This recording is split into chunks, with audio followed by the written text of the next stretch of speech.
Hello, this is Carl's Mustang, and today we're back on Gran Turismo with the Spec 3 update, and this is the final car I'm going to review in this update, and the most expensive car. The Men's R34. Basically the R34 on steroids. Now I know a lot of people are getting sick of it because we already have the regular R34. We have the Z-tuned. And now we have this one. So I know a lot of people are getting sick of the R34s, especially the ones that cost $3 million. But this is one I'm happy they're adding because it just has... I remember it in past Gran Turismos. So that's why I'm happy they added it. Do I agree with the price tag? No. Because you're spending $3 million for a car that has 621 horsepower... and weighs 2,900 and... well, actually, that's pretty light. 2,760 pounds. 2,976 pounds. Which ain't too bad. As I said, that's pretty light. But as usual, I'm going to go ahead and buy it. And I'll see you guys out towards the track.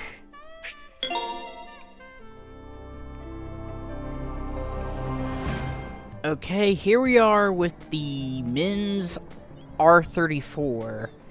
Now I went ahead and put Sauce Sport on it because that's what I normally do, and of course we're on Autopolis. Should be somewhat predictable considering that's my favorite Japanese track for Japanese cars. Basically, I like having fun with it with any car, but when it comes to videos, I like just using it for mainly reviews because it does test speed, it tests steering capability, and also since it has off-cambered corner, a little bit off-cambered areas, it tests stability as well. But it has adjustable downforce, a fully controllable ECU, semi-race exhaust, and sadly you can't put no cams in it, as you can see from the list, because I heard that with this car it did not increase the RPM like this car has in real life. This car should rev up to 9,000 RPM, it only revs up to 7,000 RPM. So, that kind of sucks. But as you can see, I put no upgrades on it, and as for usual, I'll go quiet and I'll tell you my thoughts after the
Okay, on to my thoughts.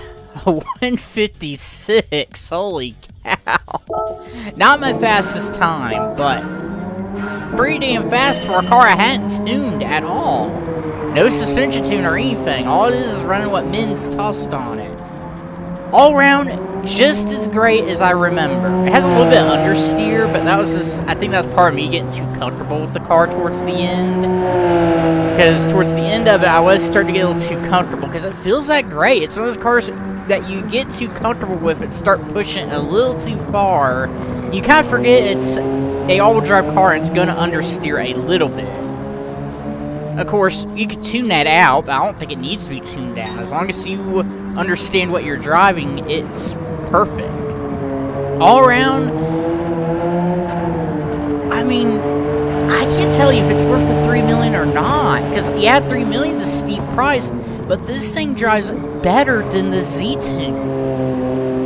Like, it drives better than the Z-Tune, and it drives better than even R35 and a base model R34. I had to say this is the best GTR they've added so far when it comes to a tuned variant. Because the Z-Tuned, as I said, it handles well, don't get me wrong, very well. But not as well as this thing. This thing blew my expectations out of the water, because even in the older Gran Turismo, it was a little trouble to handle. Because if you don't know, this is a returning face, especially from Gran Turismo 5 to 6. This is a returning face, it's just with different wheels. All around, not a bad car.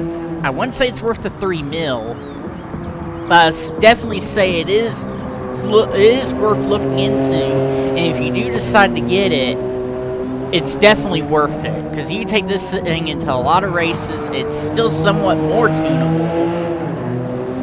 So there's still a lot more power to gain from it. All around, not a bad car. If you have the money, it's worth it.